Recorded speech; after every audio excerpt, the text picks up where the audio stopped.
Hi, I'm Kathy Kiely, and thank you for joining us again on the Big Orange Couch. It's game day today on the Big Orange Couch. I'm sitting here with Shawn Sullivan, CMO of the Boston Celtics.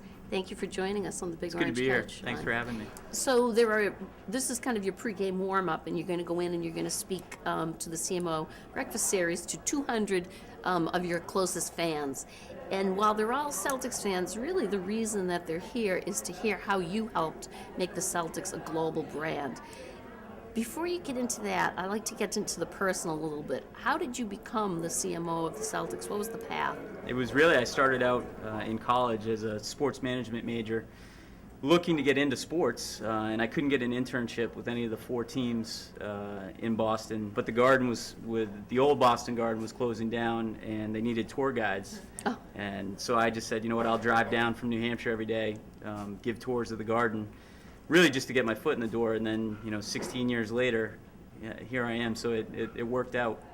Some people might argue that the postseason and winning championships make the brand. What would you say to that? Championship runs definitely don't hurt. I would say that, but it's what I've learned, especially in the last 4 years. Having a team that competes for the championship is that it's really a year-long process, and that year begins in July, in the off season, and runs through June, and you can see every step of the way what goes into that, and that's it's not only on the court, but it's off the court as well. And so we've had definite success in the last 4 years, both on the court and off the court. But now it becomes the job of the business side to keep that buzz at an elite level. The Celtics has a history of incredibly loyal fans, but it also seems like you have amazingly loyal sponsors like Dunkin' Donuts. Tell us about sponsorship. We look back at the 2006-2007 season, and that's when we lost 18 games in a row, and we had the second worst record in the league, and we still we're averaging 17,900 people a game, and capacity is 18,600 in the Garden. And what that showed us is you need to service people the best that you can, no matter what's taking place on the court or off the court. And then quickly things changed. We got KG, we got Ray Allen, but internally we took the mindset of, we can't change the way that we treat people, even though our product's gone from here to here.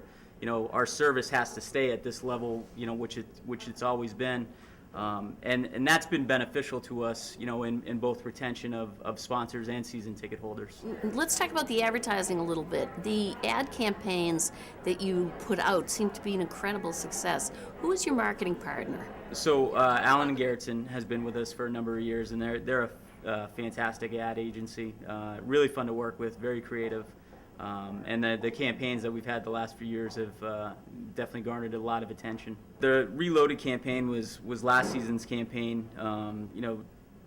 Breaking off the out of the Reloaded, you can go with re-give, retweet, return, for fans coming back, and it was very effective.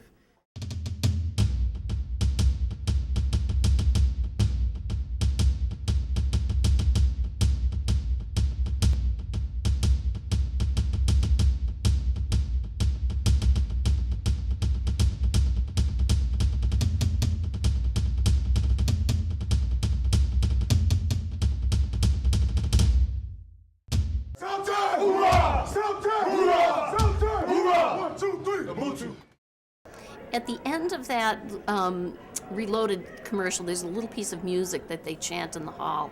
It's the word Ubuntu. Explain that a little bit.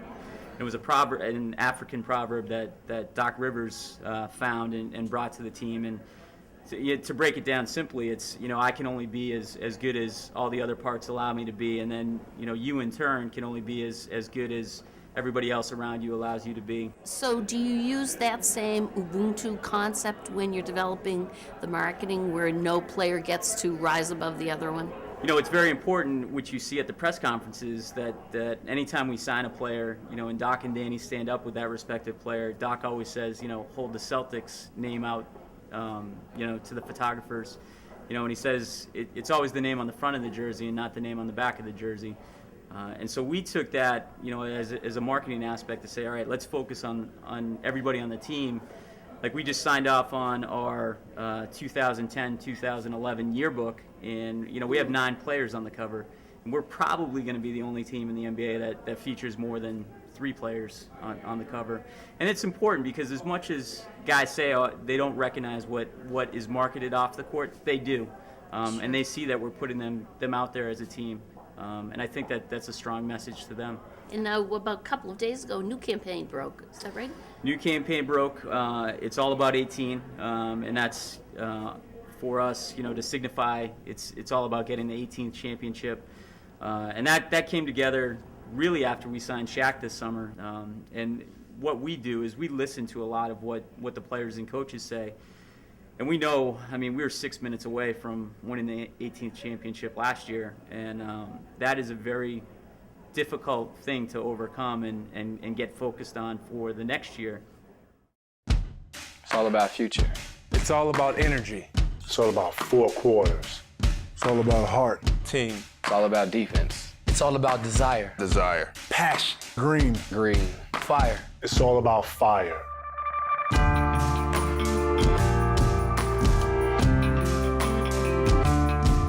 It's all about 18. 18. It's all about 18.